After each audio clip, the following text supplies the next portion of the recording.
Markoth is evil. I know there's nothing canonical about him that we know that actually makes him evil, but just trust me, this is the most villainous fiend we have yet encountered. But I'm gonna set aside my personal feelings for this bio, because at least for now, Markoth is pretty simple. Perhaps as we've come to expect from the Dream Warriors, but as you may have guessed by the fact that he's the only one we needed the Shade Cloak to reach, Markoth is the one meant to be challenged last. And while I still consider Galleon to be a little tougher, an argument can absolutely be made that Markoth is the strongest. And when we look at his attacks, it's not hard to see why. He has the Nail Barrage and the Shield Spiral. The Nail Barrage is more or less Markoth's default state. Unless he's using the Shield Spiral or beginning one of his phases, he's summoning a relentless onslaught of Dream Nails. These projectiles can appear almost anywhere as long as they're a certain distance away from us. They'll lock onto our position and fly in a straight line, not to be stopped by any obstacle, be that a platform, wall, or our very, very vulnerable phases. Of course, the whole time he's doing that, he'll also be steadily floating around the arena, orbited by a Dream Shield which both blocks your nail and does damage. And no, the fact that he wields a Dream Shield is not a hint that your own might give you an advantage. The nails will only stop when Markoth stops shooting them. But when he does that, it means he's going to use the Shield Spiral. Holding still, his shield will begin to accelerate its orbit around him, and steadily increase its distance from him. When it's as far away as it gets, I wouldn't be surprised if this is the single fastest moving object in the game. It is flying! After reaching its top speed, it will begin slowing down and spiraling back inwards until it's once again time for the Markoth to begin shooting you full of nails. So far, not too bad. The pressure from the Nail Barrage can be pretty hefty, but if nothing else, the Shield Spiral is a pretty lengthy reprieve. If you move a safe distance away, you'll be able to heal a lot. Unfortunately, that was just the warm-up. When Markoth falls to half of his HP, he will summon a second shield and the fight will begin proper. In Phase 2, the Nail Barrage becomes brutally rapid, effectively doubling in frequency. You'll have to be extremely quick and nimble just to avoid them, but Markoth is still floating around, now with 2 shields, and having to relocate to avoid him can be harrowing. The Shield Spiral doesn't actually change too much. The presence of the second shield can make hitting him here a little awkward, since it doesn't change its distance from Markoth, but thankfully that's the only difference, and this remains a great time to focus up some health. Oh, but I seem to have glossed over a small detail, just a footnote of a thing really, and that's doing damage? Yeah, so like, here's the problem. Everything Markoth does is random. The direction the nails spawn from, random. The number of nails between shield spirals, random. The time in between each nail, random. The direction he moves in, random. The direction his shield is spinning, random. I am defeated. I have nothing. You just can't account for this many random variables. Basically, there are really only 2 ways you can approach this fight. Number 1, you can play it safe during the Nail Barrage. Keep yourself somewhere relatively safe and just dodge while you wait for Markoth to use Shield Spiral. At which point you can close in, hit him with a nail art or a couple of slashes, and then retreat. Then you can use any excess soul to chip him down with some spells from afar.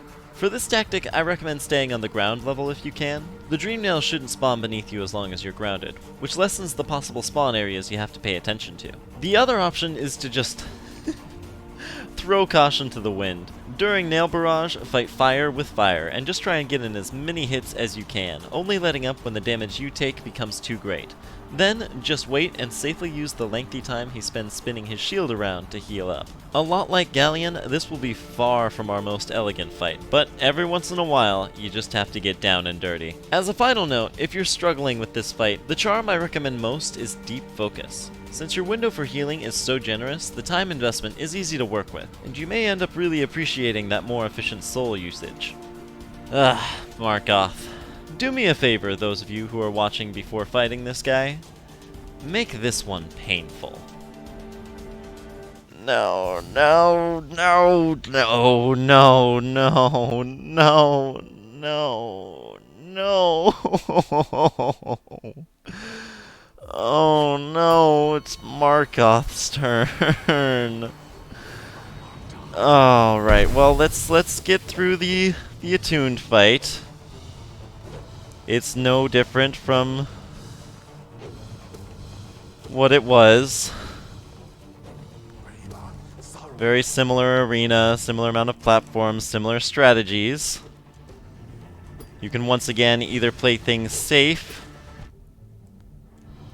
and use his Shield Cyclone attack, or whatever I called it, to get in some damage, or you can play recklessly and use his Shield Cyclone attack to heal. And he's not so bad. Here we go.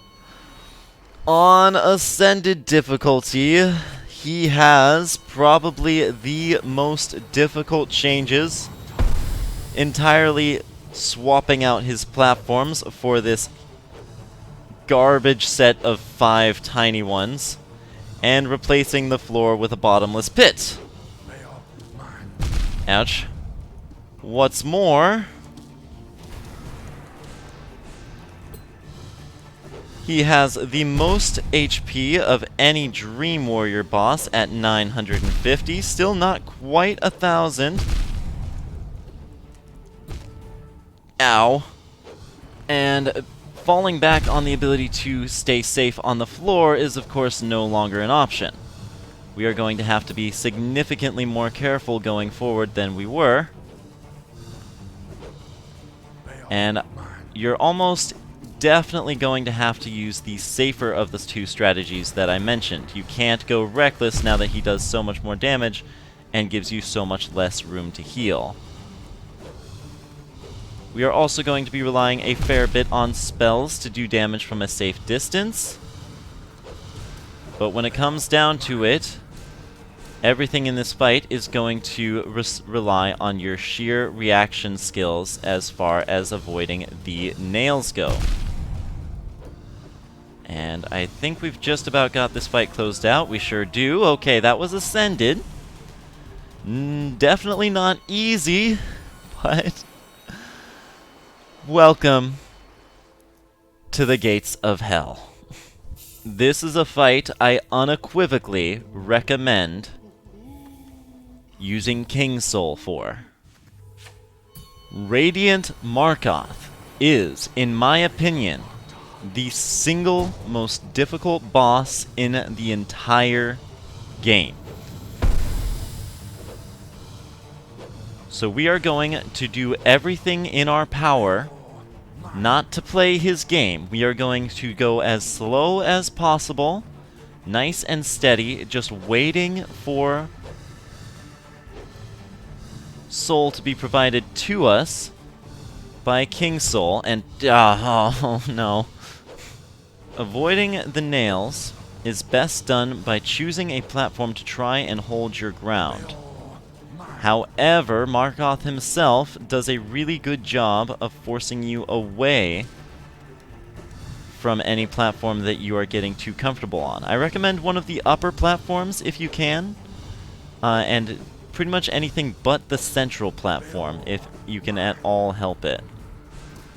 So this is going to be our fight. We're going to be spending our time avoiding both Markoth and the little nails, and every time he gives us a good, safe opportunity to launch a soul or to launch a spell at him by using his little spinny shield maneuver, we're going to do just that. And the time in between each spinny shield maneuver should give us enough soul,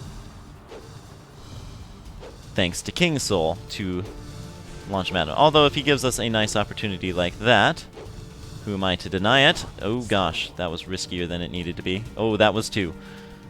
And I just blasted a soul into the wall. This is not a fight to be rushed.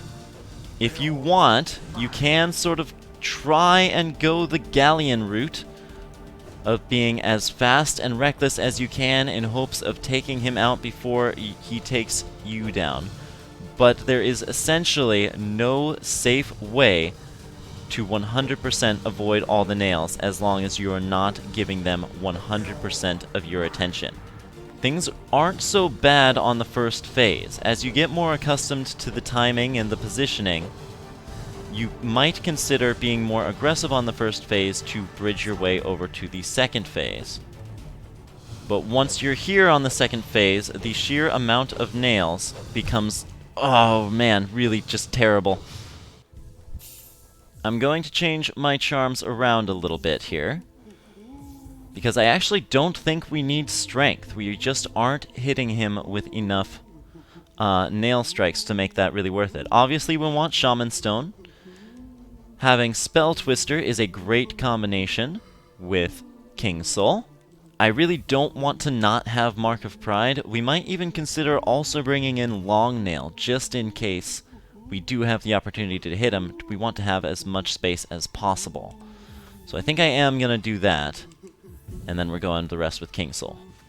Now, being more aggressive in Phase 1 is a pretty good strategy in a couple of ways. Because... oh man, that was really close. You have a lot less to lose. As long as you're still starting off in that first phase, you haven't, like, sunk as much time into the fight. Another alternative strategy you can employ, as long as you have King Soul, or even if you're going in with the Soul Eater strategy, is to use the first phase to build up as much soul as possible. Shudder, sorry. If you go into the second phase with maximum soul, you can basically just blitz down the rest of his health with as many spells as you can muster. The downside is that you have to use less spells in the first phase. Gah, come on. Ah! Gah. Oh my goodness. This is it. This is the rest of my night right here. Oh, really? Ah, man, I thought I saved myself there. If, for whatever reason, you do not have King Soul, don't worry. Honestly, this is probably not the optimal strategy for this fight. You will get, as ever, way more soul from using a Soul Eater build, and just using what few hits you can get in by sneaking in maybe a Nail Pogo as you maneuver your way around the arena. I'm doing it this way because I am not good at this game. I know I've done a whole lot, but this is the point where it all falls apart.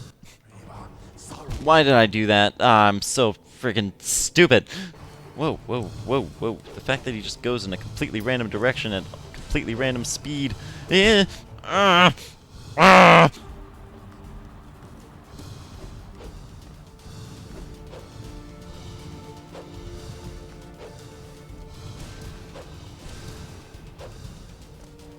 Alright, we made it back to phase 2. I have a fair bit of soul. I'm out. Running on empty. Oh, wow! Oh! Okay, I did it! I did it! I did it! Okay, all it took was just following my own advice and building up as much soul as possible on phase 1 by basically stalling and just waiting.